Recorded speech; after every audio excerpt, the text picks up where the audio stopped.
बस आज हम लोग देखेंगे आगे की ओर और स्टार्ट करेंगे NLM को। ठीक है, न्यूटन लॉ ऑफ मोशन। इससे पहले हम लोगों ने पढ़ लिया था कि इनर्शिया क्या होता है, कौन कौन से टाइप होते हैं इनर्शिया के। जहाँ पे आपने ये समझा था कि इनर्शिया का अर्थ होता है कि कोई भी ऑब्जेक्ट अपने अंदर चेंज को क्या करता है, अपोज करता है। यही प्रॉपर्टी इनर्शिया कहलाती है ना। और जिस ऑब्जेक्ट का जितना ज़्यादा मास होगा उसके अंदर इनर्शिया की प्रॉपर्टी उतनी ज़्यादा होगी, वो उतना ज़्यादा अपने फिजिकल स्टेट में चेंज लाने का विरोध करेगा, है ना। और इसके साथ साथ आपने ये भी समझा था कि ये जो अपोज होगा, ये जो विरोध होगा, वो तीन तरीके से होगा। एक, या तो अगर वो रेस्ट में होगा तो रेस्ट में रहेगा और ये नहीं चाहेगा कि वो मोशन में जाए, तो पहला विरोध तो यहाँ करेगा। दूसरा, अगर वो ऑब्जेक्ट मोशन में होगा और उसके ऊपर फोर्स लगा रहे हैं, हम चाह रहे हैं रेस्ट में लाना, तो वो रेस्ट में जाने से मना कर रहा होगा, ये दूसरे तरीके से विरोध करेगा। तीसरा, अगर मान लीजिए सिंगल किसी डायरेक्शन में, पर्टिकुलर डायरेक्शन में चल रहा है, किसी एक डायरेक्शन में चल रहा है, एक दिशा में चल रहा है, और उस दिशा में आप चाहते हैं कि इस दिशा से दूसरी दिशा में परिवर्तन कर दें, तो फिर वो उसका भी विरोध करेगा। तो तीन तरीके से इनर्शिया यहाँ पे काम करता है। ठीक है, तो हम लोगों ने इसके एग्जाम्पल भी बकायदा पढ़े थे। अब स्टार्ट करते हैं हम इस चीज़ को आगे बढ़ाते हुए, क्योंकि देखिए इनर्शिया आपने पढ़ लिया, तो inertia is the step where you will achieve the NLM। जब आप इनर्शिया पढ़ लिए तो आप अचीवमेंट पा सकते हो किसकी, NLM के। कैसे? क्योंकि NLM फर्स्ट सेकेंड थर्ड से कहानी स्टार्ट होगी। ठीक है ना, पूरे फोर्स की जो कहानी है वो कहाँ छुपी है, NLM में। और NLM पढ़ने से पहले हमको इनर्शिया पढ़ना पड़ता है, क्योंकि उसका जो फर्स्ट लॉ होगा वही इनर्शिया के ऊपर बेस्ड होगा। ठीक है, तो चलिए देखते हैं इस बात को। तो आज हमारा जो टॉपिक है वो है Newton law of motion. Newton law of motion यानी न्यूटन के गति के नियम। ठीक है, अब यहाँ पे लॉज ऑफ मोशन लिखा है, और आप लोगों ने इससे पहले वाले चैप्टर जब मोशन पढ़ा तो वहाँ पे इक्वेशन ऑफ मोशन पढ़ा है। ठीक है, तो ध्यान दीजिएगा कि इक्वेशन ऑफ मोशन वहाँ पे रिलेशन शो करने के लिए आता है फिजिकल क्वांटिटी के बीच में, जबकि ये जो है नियम है, ये रूल्स है, ये लॉज हैं जो किसको डिफाइन कर रहे होते हैं, फोर्स को डिफाइन कर रहे होते हैं। ओके, अब आते हैं इस न्यूटन के गति के नियम पे। तो सबसे पहला नियम हम देखेंगे, मतलब टोटल अगर न्यूटन की गति के नियम देखा जाए तो टोटल न्यूटन की गति के नियम कितने होते हैं, तीन। तो यहाँ पे मैं लिख सकता हूँ there are 3 laws of motion. 3 laws of motion यानी मोशन के 3 लॉ हैं, 3 नियम हैं। ठीक है, गति के, न्यूटन के गति के 3 नियम है, 3 नियम है। अब जो सबसे पहला नियम होता है, उस पहले नियम का नाम क्या है, law of inertia. Law of inertia यानी जड़त्व का नियम, जड़त्व का नियम। ठीक, फिर दूसरा आता है हमारे पास law of momentum. Law of momentum, संवेग का नियम। और तीसरा आता है हमारे पास law of action reaction.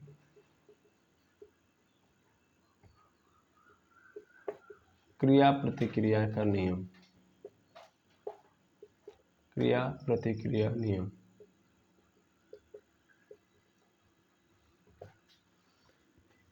Law of action reaction. ठीक है, तो ये 3 नियम है, और अगर ये 3 नियम आपने पढ़ लिए तो फिर जीवन आपका धन्य हो जाएगा। जैसे कि आपने मोशन में सब कुछ पढ़ लिया, वैसे ही मोशन में इक्वेशन ऑफ मोशन जब तक पढ़ने आए तो फिर आपकी चीज़ें अपने आप में कैपेबल हो चुकी थी हर चीज़ को समझने की। वैसे ही फिजिक्स के अंदर ये 3 नियम अगर आपने पकड़ लिए तो फोर्स तो आपका तगड़ा हो जाएगा, और बिना फोर्स के तो कोई फिजिकल फिनोमेना होने वाला नहीं है, और जितना फिजिकल फिनोमेना कराएंगे वहाँ पे फोर्स आएगा ही आएगा। तो आप फोर्स को अच्छे से डील यहीं से कर सकते हो। ये न्यूटन साहब ने नियम दिए हुए हैं, ठीक है। और ये तीनों के तीनों नियम उनकी बुक जो आई थी 1792 के अंदर, सॉरी 1798 में पब्लिश हुई थी आई थिंक, वो थी book of Principia. Book of Principia, book of Principia के अंदर उन्होंने क्या दिया था, ये नियम दिया था, ठीक है। तो बुक ऑफ प्रिंसिपिया में आपको ये नज़र आएगा। ओके, तो चलिए देखते हैं हम लोग सबसे पहला लॉज ऑफ इनर्शिया क्या होता है, इसको पकड़ते हैं। ओके, तो फर्स्ट लॉ ऑफ मोशन को हम लोग डील करेंगे आज। फर्स्ट लॉज ऑफ मोशन यहाँ पे लिखते हैं हम लोग, first law of motion, first law of motion. First law of motion को हमने क्या नाम दिया है, लॉ ऑफ इनर्शिया, यही बोला है, लॉ ऑफ इनर्शिया। तो इसको हम लोग लॉ ऑफ इनर्शिया बोलते हैं, यानी ये जड़त्व का नियम है। इसमें हम लोग किसके बारे में, किस प्रॉपर्टी के भी आप पे बात करते हैं, जड़त्व की बात करते हैं, यानी इसमें हम लोग इनर्शिया की बात करते हैं और इनर्शिया पे बेस्ड कॉन्सेप्ट को लगाते हैं, ठीक है। अच्छा, इसको एक और नाम देते हैं, इसको बोलते हैं हम लोग qualitative law, qualitative law, qualitative law या सिंपल क्वालिटेटिव लॉ। या तीसरे नंबर पे हम लोग इसको एक और नाम देते हैं लॉ ऑफ इक्विलिब्रियम।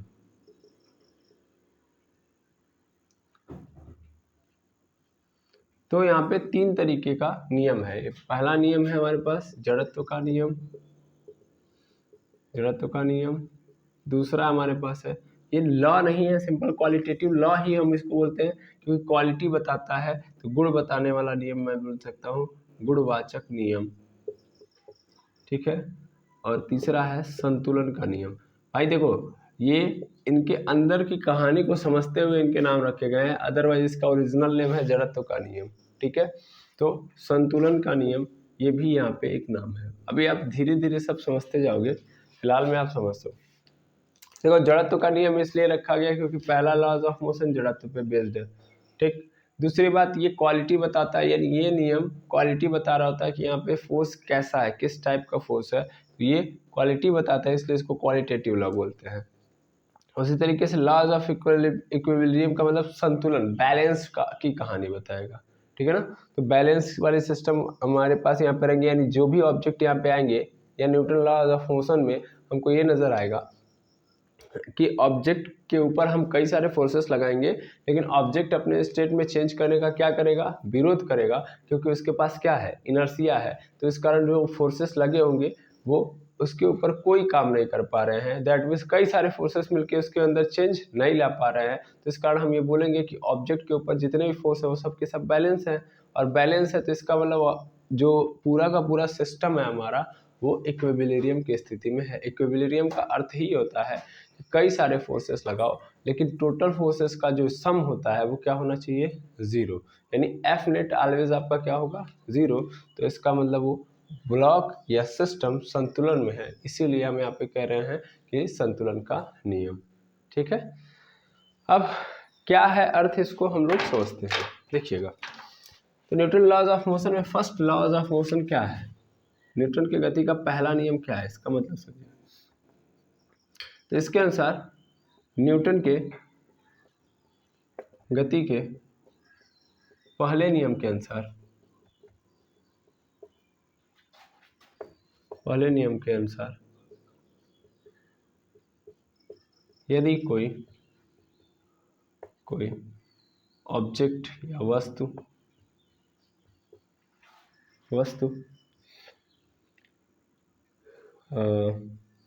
गति की अवस्था में है, गति की अवस्था में है, तो वह गति, तो वह उसी अवस्था में रहना चाहेगा,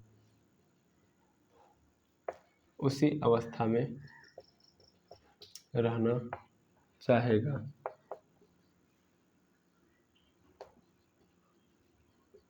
जबकि यदि वह वस्तु विरामावस्था में है तो विरामावस्था में रहना चाहेगा।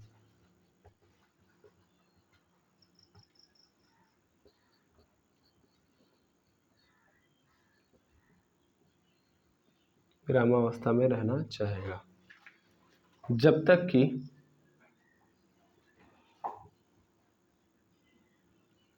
कि उस पर कोई बाह्य बल न आए। बाह्य बल न आए, सिंपल। ये कहने का अर्थ यही है, ठीक है। न्यूटन की गति के पहले नियम के अनुसार यदि कोई भी वस्तु है, सिंपल, गति की अवस्था में है तो वह उसी अवस्था में रहना चाहेगा।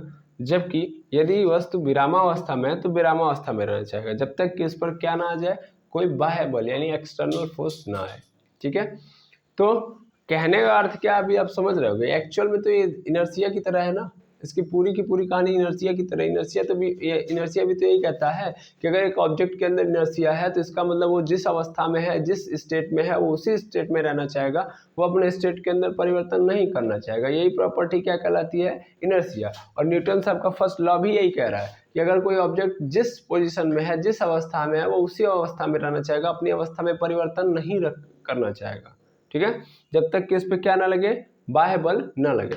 अब बाह्य बल जब लगेगा भी तो क्या होगा, बाह्य बल जब लगेगा तो ऑब्जेक्ट उसका क्या करेगा, विरोध करेगा, अपोज करेगा, due to the property of inertia, ठीक। तो यही होता है कि अगर एक ऑब्जेक्ट चुपचाप बैठा है तो भैया चुपचाप जीवन भर बैठा रहेगा, सिंपल मतलब यही है। अगर एक ऑब्जेक्ट चुपचाप बैठा है यहाँ पे तो चुपचाप ऐसे ही बैठा रह जाएगा, रेस्ट में तो रेस्ट में ही रह जाएगा जब तक कि इसके ऊपर कोई एक्सटर्नल फोर्स ना लगे, ठीक है। यानी एक्सटर्नल फोर्स नहीं लगा तो फिर ये वहीं उसी स्टेट में हमेशा रहेगा, ठीक है। यह ऑलवेज उसी स्टेट में रहेगा। तो कहने का अर्थ यही है कि जिस स्टेट में कोई ऑब्जेक्ट है उसी स्टेट में वो ऑब्जेक्ट रहेगा। और अगर उसी स्टेट में रह रहा है तो फिर उससे अच्छी बात क्या हो सकती है कि भैया वो इनर्शिया को इतने अच्छे से डील कर पा रहा है, ठीक है ना। याद रखिए इस बात को कि भैया अगर एक्सटर्नल फोर्स नहीं है, एक्सटर्नल मतलब मैंने दो बातें आपको बताई हुई है, एक होता है इंटरनल और एक होता है एक्सटर्नल। इंटरनल का मतलब सिस्टम के अंदर और एक्सटर्नल मतलब सिस्टम के बाहर। मतलब आप बस के अंदर बैठ के बल लगा रहे हैं तो फिर ये इंटरनल फोर्स है, लेकिन बस से बाहर उतर के आप बस के ऊपर फोर्स लगा रहे हैं तो वो एक्सटर्नल फोर्स है बस के लिए, आयो समझ में। और इंटरनल फोर्स से आप देखते हो कोई काम नहीं होता, यानी फिलहाल में आप देखोगे तो इंटरनल फोर्सेस के थ्रू कोई मतलब बस चल नहीं सकती। लेकिन जब वही उतर के लोग लगाते हैं, जैसा कि आपने एग्जांपल में देखा है कि एक बस है, फिर से मैं समझा रहा हूँ, बस के अंदर 20 लोग बैठे हैं, बस को चलाना है, चालू नहीं हो रहा है तो होता है ना, धक्का देना है, फोर्स लगाना है। तो लोग अंदर अंदर जो 20 के 20 लोग बैठे हैं वो धकेल रहे हैं बस को अंदर बैठे बैठे, ठीक है। तो क्या बस चलेगी? बिल्कुल नहीं चलेगी। क्यों? क्योंकि वो सभी लोग उस बस का पार्ट है, यानी एक सिस्टम में है, और सिस्टम के अंदर यदि हम कोई बल लगाएंगे तो उनके अंदर कोई गति नहीं होगी। उन्हीं में से 5 लोग उतर के आ गए और उन्होंने बस का धक्का मतलब बस को बाहर से धक्का मारना स्टार्ट किया। जब बस को बाहर से धक्का मारना स्टार्ट किया तो बस चलने लगी। तो क्या हुआ, बस एक सिस्टम है और अब हम फोर्स लगा रहे हैं तो कहाँ से लगा रहे हैं, बाहर से। तो जब बाहर से फोर्स लगाएंगे तभी काम होगा, कहने का अर्थ ये है, ठीक है। यही कहानी आपको समझाया जा रहा है, ठीक है, कि कोई ऑब्जेक्ट जिस पोजीशन में है वो उसी पोजीशन में रहेगा। ये न्यूटन का फर्स्ट लॉ है। उस पर अगर जब तक कि तुम बाह्य बल यानी एक्सटर्नल फोर्स ना लगाओ, ठीक है ना। इस चीज को अगर आप इंग्लिश में लिखना चाहें तो इंग्लिश में लिख सकते हैं।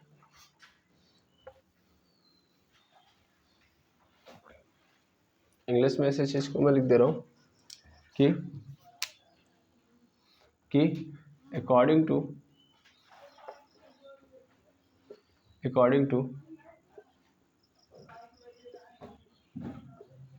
First law of motion, sorry according to, हाँ यहाँ पे लिख लेते हैं according to Newton's first law of motion, if a body body in motion, then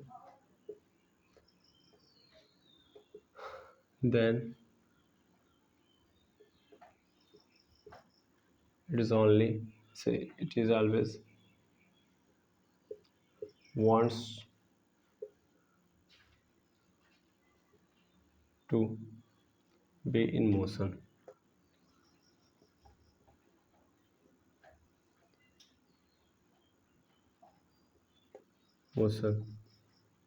And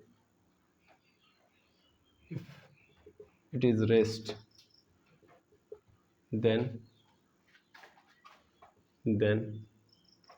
it is always wants to be in motion, be in rest until external force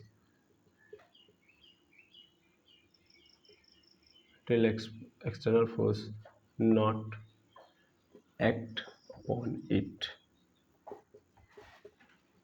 ठीक है, तो कहने का मतलब ये है कि वही चीज को मैंने इंग्लिश में ट्रांसलेट करके लिख दिया,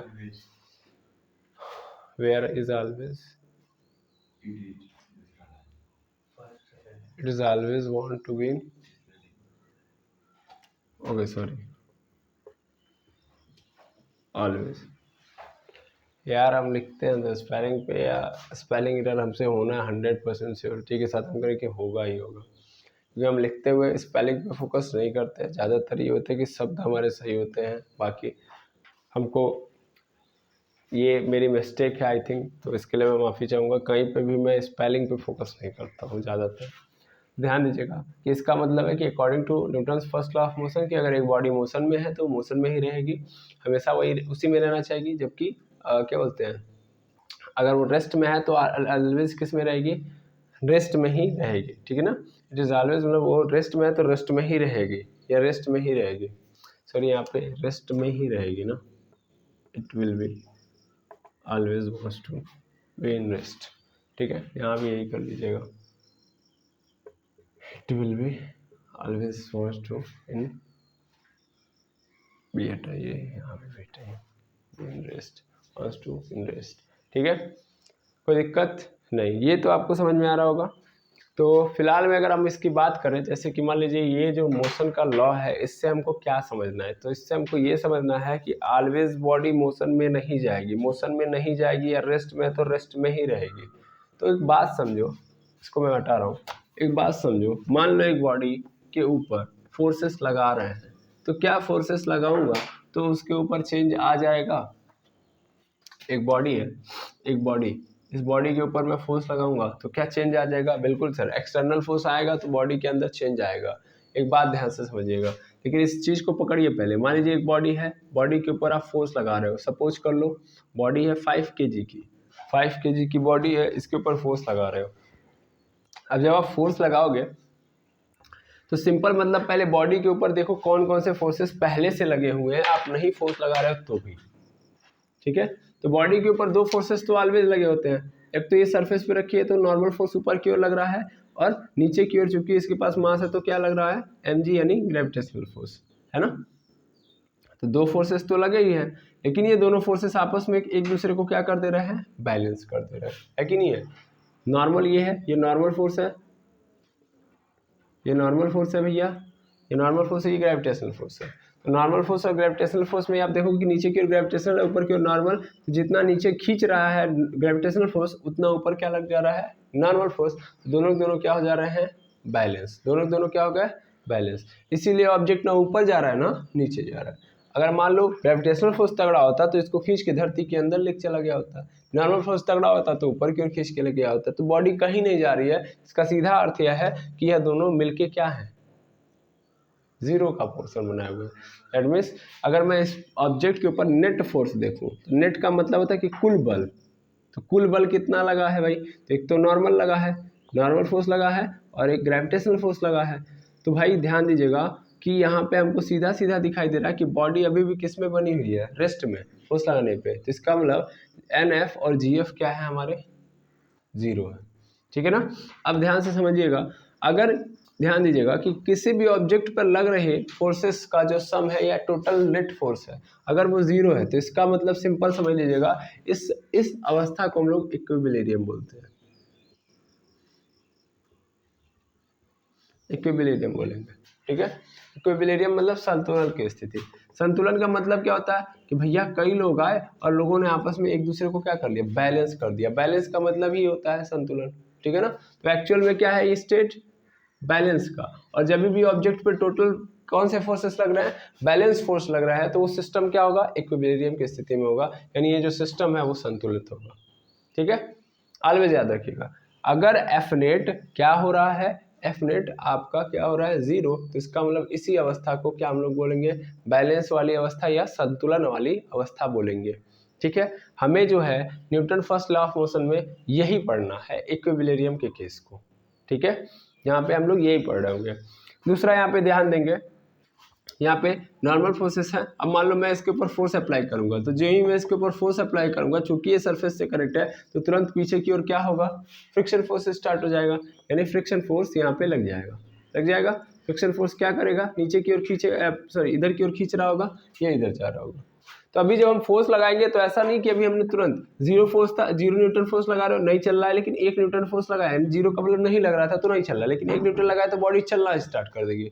ऐसा जरूरी नहीं है, क्योंकि बॉडी सबसे पहले क्या करेगी, अपोज करेगी। आपने देखा है ना, बॉडी क्या करेगी, अपोज करेगी। अपोज मतलब विरोध करेगी कि वो आगे बढ़े। तो बॉडी आगे बढ़ने से क्या करेगी, विरोध करेगी। और किस तरह विरोध करेगी, तो इस तरह विरोध करेगी। वो विरोध आ कहाँ से रहा है, तो बॉडी के अंदर से आ रहा है।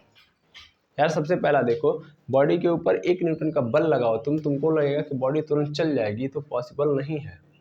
ठीक है ना, तो उसके मास के ऊपर डिपेंड करता है, उसकी इनर्शिया की प्रॉपर्टी के ऊपर डिपेंड करता है कि वो चलेगी कि नहीं चलेगी। वो उसका क्या करेगी, पहले नंबर पे तो विरोध करेगी ना।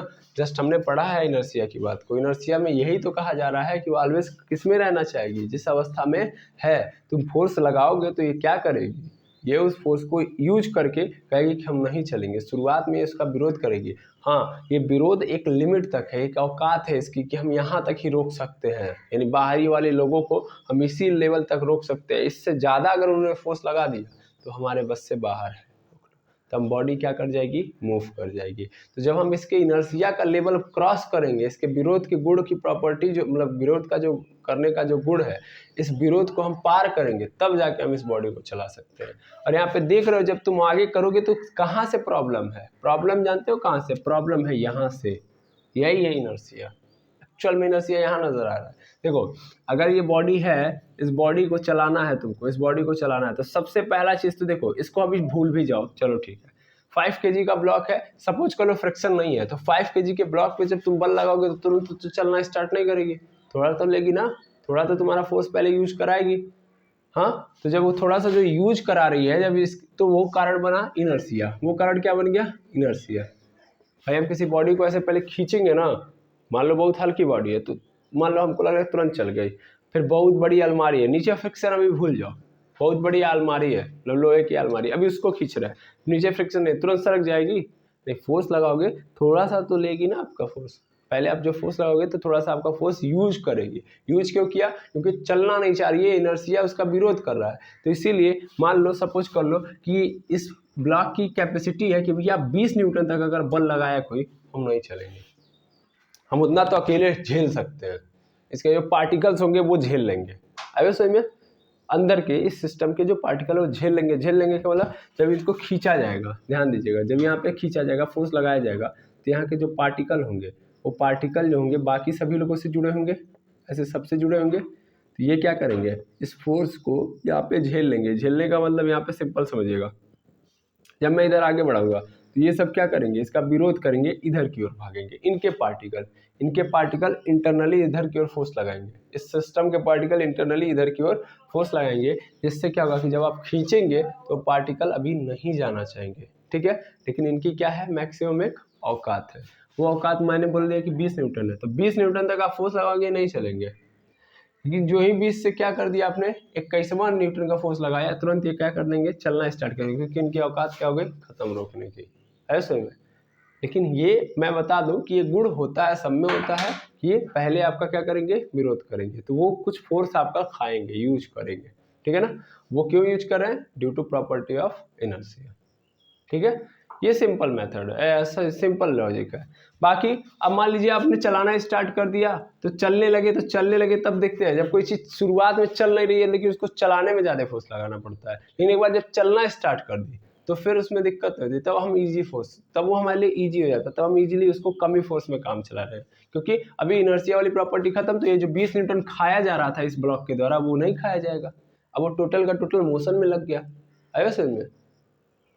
शुरुआत में 20 न्यूटन किसको देना पड़ा, ब्लॉक को देना पड़ा, तब ना ब्लॉक चलना स्टार्ट किया। अगर 20 न्यूटन में नहीं फोर्स लगाता तो ब्लॉक चलता नहीं, लेकिन एक बार जब चलना स्टार्ट कर दिया तब उसके अंदर कौन सी इनर्शिया आ चुका है, मोशन का, तो अब रोकने वाला तो इनर्शिया नहीं होगा, हम मोशन करा रहे हैं तो और मोशन ही करेगा वो, ऐसे में। तो अब इसीलिए जब वो 20 न्यूटन है वो मोशन कराने में हेल्पफुल है, तब हमको कम ही फोर्स लगाना पड़ेगा।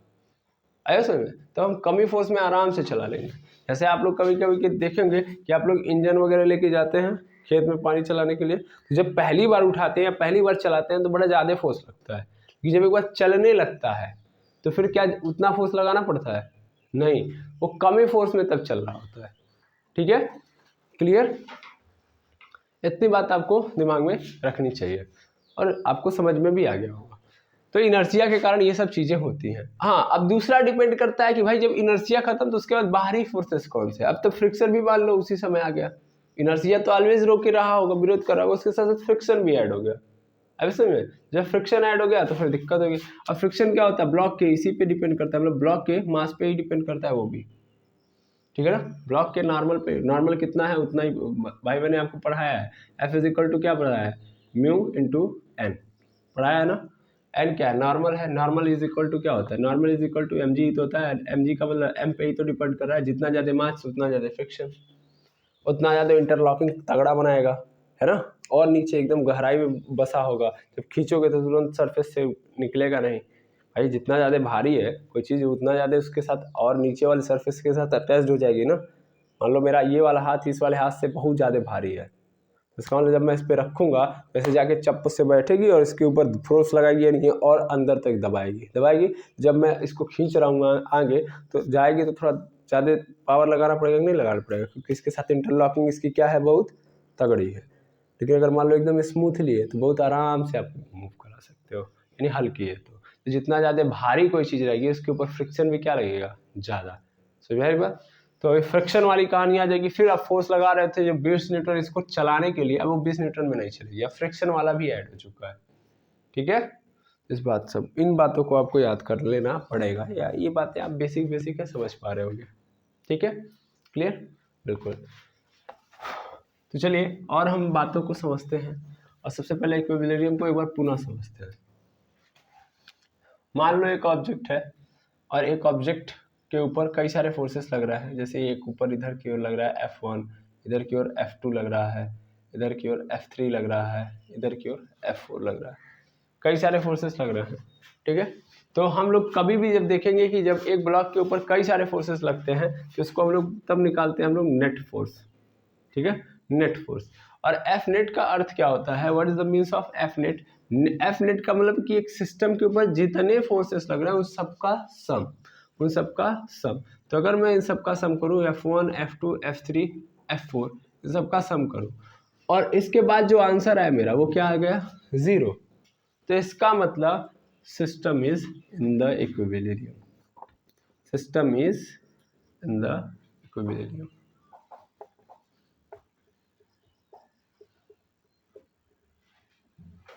ठीक है, ये बात आपको याद रखनी पड़ेगी।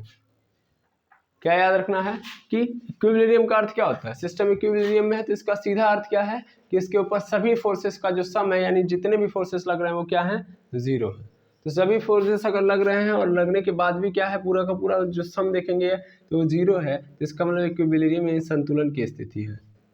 असंतुलन में होता क्या है भैया, संतुलन का मतलब क्या है कि अगर ऑब्जेक्ट मोशन में है तो मोशन में रहेगा, मोशन में है तो मोशन में ही रहेगा, जो मोशन कर रहा था वही करेगा, और अगर रेस्ट में है तो भैया रेस्ट में ही रहेगा। सिंपल भाई, चेंज नहीं ना आएगा क्योंकि टोटल फोर्सेस का सम क्या है, 0, तो इफेक्ट कोई डाल ही नहीं पा रहा है, ठीक। जब कोई इफेक्ट डाल ही नहीं पा रहा तो इसका मतलब इसके अंदर चेंज आएगा भी नहीं। सिंपल कहानी यही है। आई होप समझ में आ रहा होगा। नेट फोर्स हमेशा क्या होना चाहिए, zero. Net force zero, that means block किस में है, सिस्टम किस में है, संतुलन में है, इक्विलिब्रियम में है। और इक्विलिब्रियम का मतलब जिस स्टेट में है उसी स्टेट में रहेगा। इक्विलिब्रियम मतलब जिस स्टेट में है,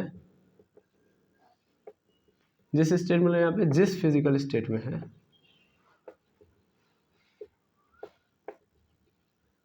उसी फिजिकल स्टेट में रहेगा।